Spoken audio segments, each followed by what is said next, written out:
জনাব সমন্বয়ক, এই অত্র ওয়ার্ডের সাবেক সফল কমিশনার, বর্তমান কমিটির ১ নম্বর সদস্য জনাব আনোয়ার আনোয়ার, মঞ্চে উপস্থিত শেরবাংলা থানা বিএনপি যুগ্ম আয়োজক নাইবুর রহমান নায়েব, জনাব জামালউদ্দিন ভূঁইয়া, জনাব কামাল সরকার সাহেব, উপস্থিত আমাদের ঢাকা মহানগর উত্তর বিএনপির সদস্য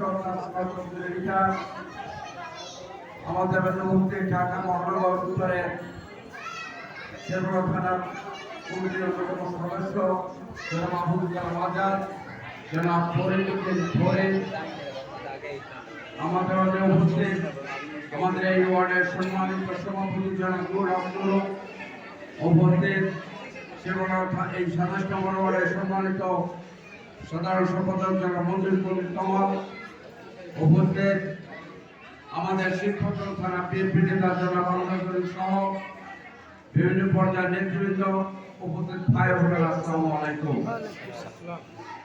আপনারা জানেন গত ১৭ বছর আমরা আমাদের শহীদ রাষ্ট্রপতি জিয়াউর রহমানের কোনো মৃত্যুবার্ষিকী অত্যাচারকে আমরা পালন করতে পারি না।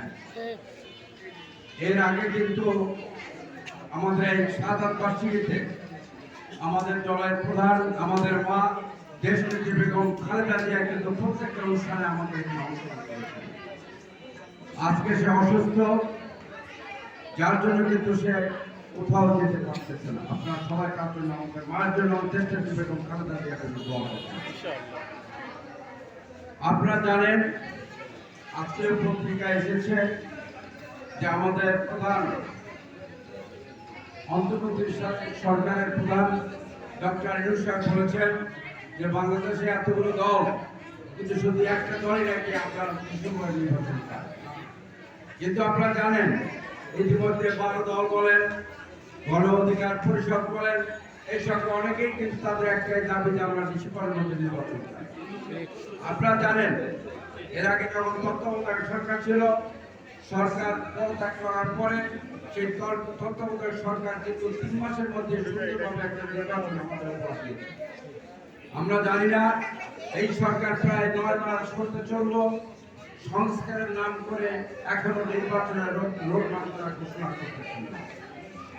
তারা বলতেছেন আগামী বছরের জুন মাসে, আসলে সিআরের লোক এই তারা ছাড়তে পারতেছে।